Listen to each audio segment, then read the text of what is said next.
Okay, so let's tell everybody your name. So my name is Zack. I've been coming to Tara's estate sales for years.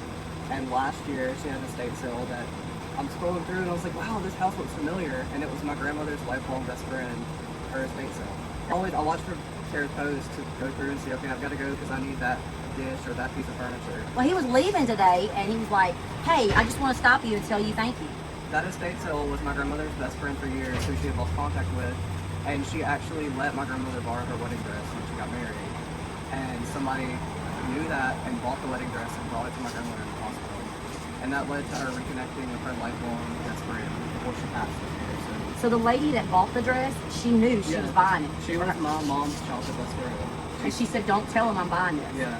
Because you had contacted me, I think, and you wanted to buy it. And before I could get there, she bought it. Yeah, because she didn't want you to know. Yeah.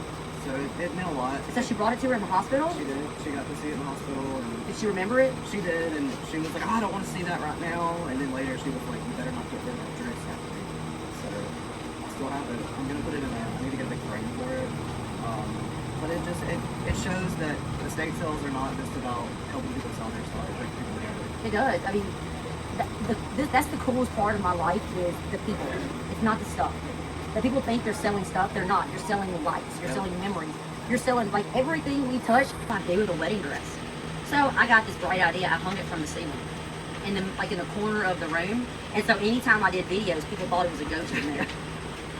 And it was. I mean, it ended up selling the dress because I staged it so well. But I'll never forget like all the pictures I took. It had this hanging wedding dress from the ceiling. So you know, if you worst case scenario, if you decide not to do it, use it at the decor, hang it up on the wall somewhere.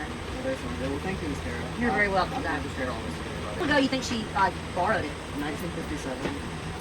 1957. Her husband got married in 55, and they got married in 57. So my client was your grandmother's best friend. They were roommates at like a finishing school for like years. Wow. Friends up until, I mean, still were. They just, as technology advanced and they stopped advancing with technology, they lost contact. Yeah. 15 years ago. And so she let her borrow it because she didn't have a wedding dress? Exactly. She let her borrow it, and her husband and her were the witnesses to the wedding.